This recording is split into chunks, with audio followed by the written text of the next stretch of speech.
everybody, this is Shane again. In this Bible study, I want to explain how Jesus bears the glory and wisdom of God. Now in Jeremiah 22:18,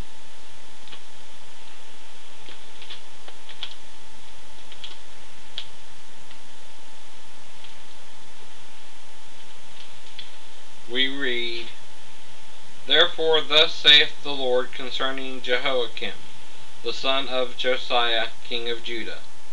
They shall not lament for him, saying, Ah, my brother, or Ah, sister.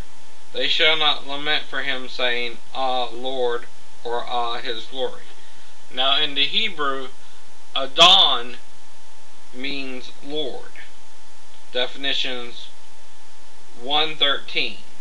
And Hod means glory. Definition 1935 or 1935. Hodah is the feminine of Hod. Now here, the feminine is used when referring to his glory. And you can see that a sister is considered your wife. Now in Isaiah 66:18 through 19, in the Old Testament you couldn't see the glory of God and live. In the New Testament you can. Isaiah 66:18 says, "For I know their works and their thoughts. It shall come that I will gather all nations and tongues, and they shall come and see my glory. And I will set a sign among them, and I will send those that escape of them unto the nations, to Tarshish, Pul, and Lud, that draw the bow, to Tubal and Javan, to the isles afar off, that have not heard my fame, neither have seen my glory.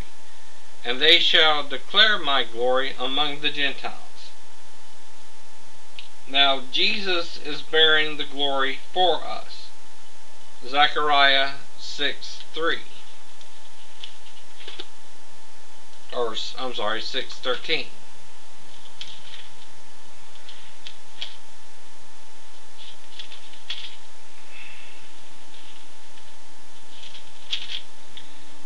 This is talking about Joshua bearing the glory for us. And Joshua is another way to say Jesus' name. "Even he shall build the temple of the Lord, and he shall bear the glory, and shall sit and rule upon his throne.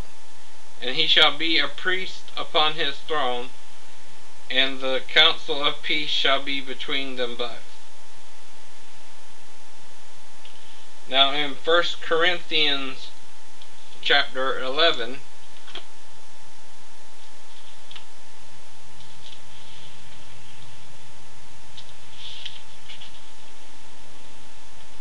verse 3, we see, "But I would have you know that the head of every man is Christ.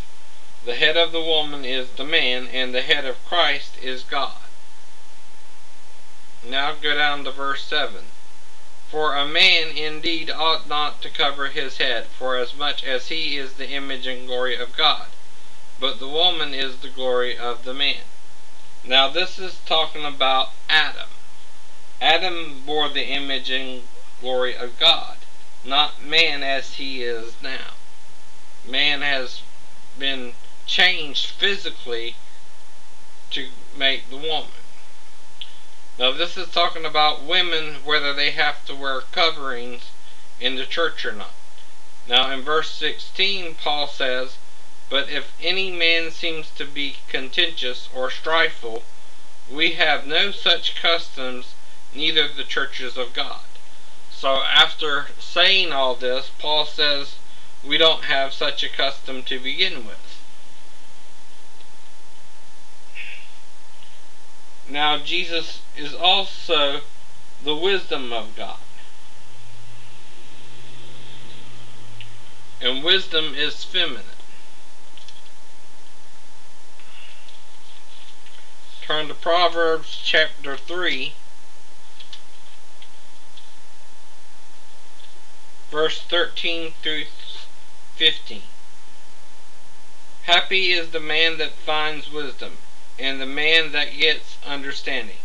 For the merchandise of it is better than the merchandise of silver, and the gain thereof than fine gold. She is more precious than rubies, and all the things you can desire are not to be compared unto her. Now go back to 1 Corinthians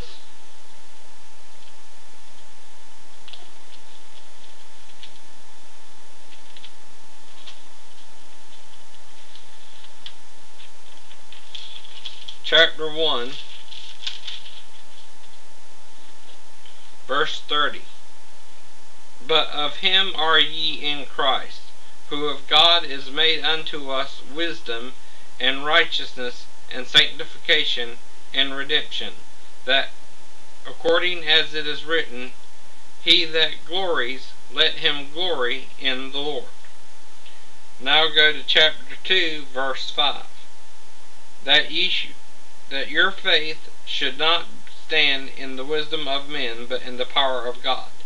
Howbeit we speak wisdom among them that are perfect, yet not the wisdom of this world, nor of the princes of this world, that comes to naught, but we speak the wisdom of God in a mystery, even the hidden wisdom, which God ordained before the world unto our glory, which none of the princes of this world knew. For had they known it, they would not have crucified the Lord of glory. That's why Jesus on the cross said, Father, forgive them, for they know not what they do. So Jesus is bearing the hidden wisdom of God for us. Now Jesus is also Emmanuel. Turn to Isaiah chapter 7, verse 14. It says, Therefore the Lord himself shall give you a sign. Behold, a virgin shall conceive, and bear a son, and shall call his name Emmanuel. With us God. Yet God is not a man. In Hosea 11:9, we read, I will not execute the fierceness of mine anger. I will not return to destroy Ephraim, for I am God and not man, the Holy One in the midst of thee. And I will not enter into the city. Now what the Lord is talking about here is that he's not a man to seek revenge on people. He's not out to get even. It's men who want to do each other wrong and confuse each other.